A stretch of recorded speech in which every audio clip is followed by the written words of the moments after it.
बड़ा आदमी मरता है तो उसको भी वही कब्र में डाला जाता है, वही कब्रिस्तान में डाला जाता है। अगर कोई गरीब आदमी मर जाता है तो वही कब्रिस्तान में डाला जाता है।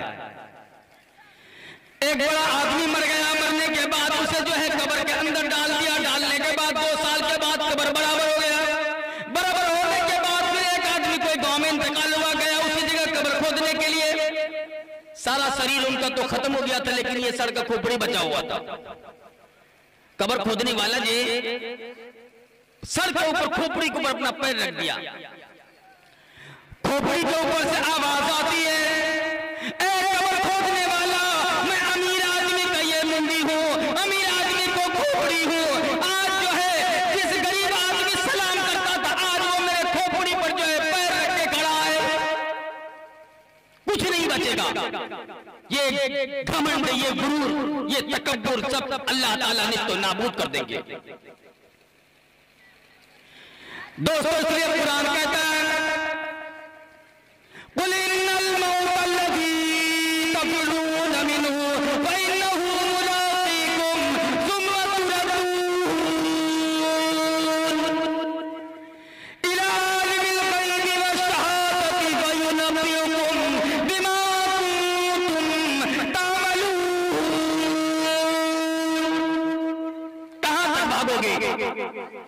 आज जिस बच्चे के लिए, जिस माँ बाप के लिए आज तुम इतनी मेहनत करते हो, इतनी मुशक्कत करते हो, आजकल वो भी तुम्हें कयामत के दिन तुम्हें पछताना पड़ेगा। आज बाप को देख लीजिए, एक बाप अपनी सारी जिंदगी की कमाई अपनी औलाद के पीछे लगा देता है। लगाने के बाद वो औलाद जब बड़ा होता है, कामयाब होता है, उनकी शादी हो जाती है। शादी होने के बाद ससुराल पकड़ लेता है। ससुराल वाले के लिए जानते हैं दिल्ली से 5 केजी साबुन आ रहा है, लेकिन बाप के लिए बेचारा सिर्फ एक्सल साबुन भी नसीब नहीं है। ससुराल वाले के लिए बढ़िया कंबल जा रहा है, बढ़िया जो है लिबास पहुंच रहा है। साली के लिए अलग, ससुर के लिए अलग, साला के लिए अलग, साली के लिए अलग पहुंच रहा है। लेकिन बाप फटे पुराने कपड़े में आज 70-70 चिट्ठी पहन कर कपड़ा, फटे हुए चप्पल में मस्जिद तक जाता है, दरवाजे पर बैठा रहता है। एक थैली तंबाकू खाने के बाद पैसा नहीं है। बाप का मेहनत देख लीजिए किस तरह से बेटे ने पानी में बहा दिया। बाप कपड़े के लिए तरस रहा है, साबुन के लिए तरस रहा है, लेकिन औलाद जो है ससुराल वाले की भरपूर खिदमत कर रहा है। अभी उलमा किराम फरमाते हैं, माँ बाप के कदमों के नीचे जन्नत है। तो जन्नत कहां तलाश कर रहा है? तो ये लड़का जो है जन्नत कहां तलाश कर रहा है? ससुराल में जन्नत तलाश कर रहा है। तो किसी ने पूछ दिया कि हुजूर हजरत मौलाना आप बता दीजिए, आप कहते हैं माँ बाप के कदमों के नीचे जन्नत है, तो सास ससुर के कदमों के नीचे क्या है?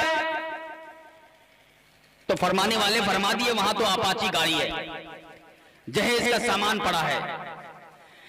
इसलिए दोस्तों, बड़ा बनने की कोशिश न करो कि भाई जब अगर बड़ा ही बनना है, अल्लाह ने बड़ा ही बनाया है, अमीर कबीर बनाया है, तो गरीबों की खिदमत करो, मस्जिद मदारी की खिदमत करो, किसी गरीब बेवा मिस्कीन की दुआ ले लो। नहीं तो कबीर दास कहते हैं, बड़ा होने से क्या फायदा?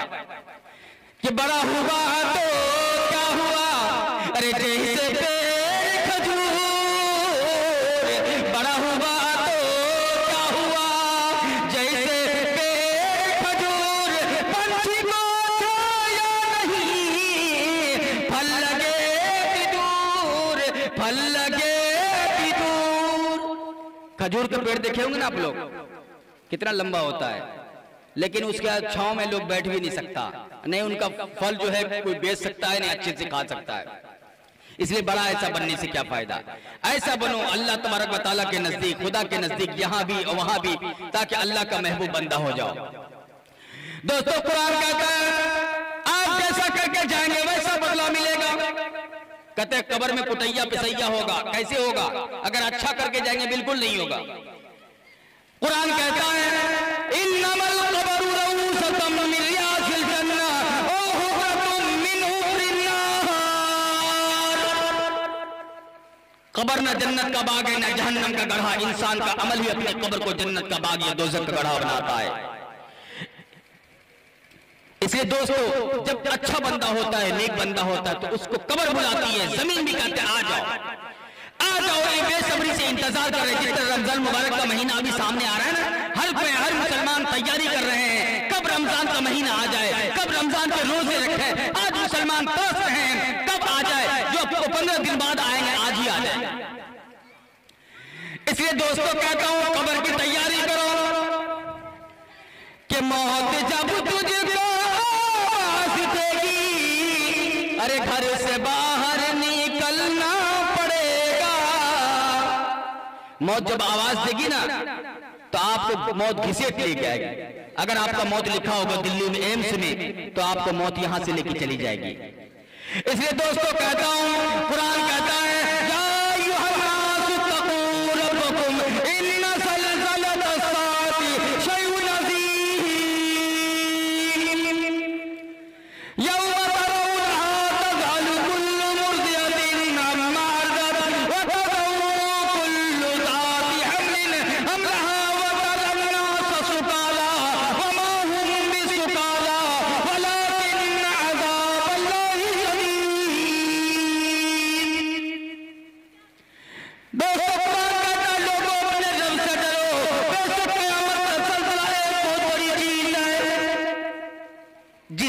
देखोगे भूल जाएगी।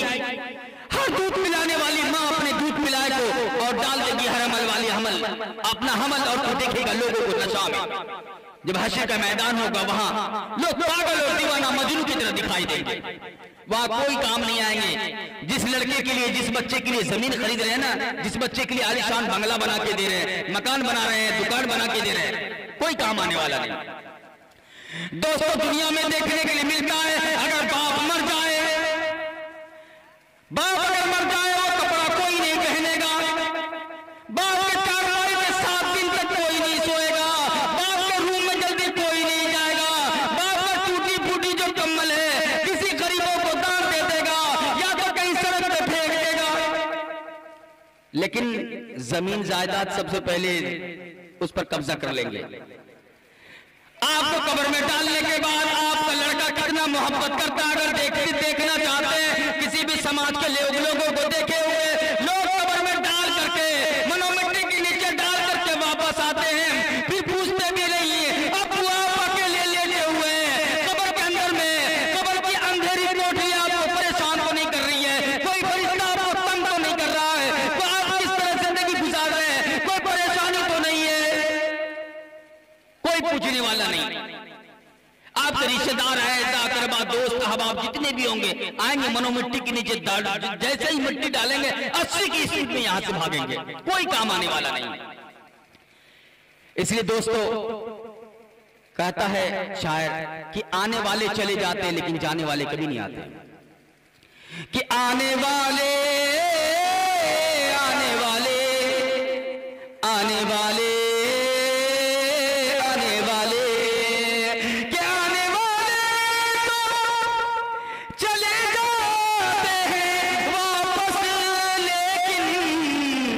अरे जाने वाले नहीं आते, ये फसाना क्या है।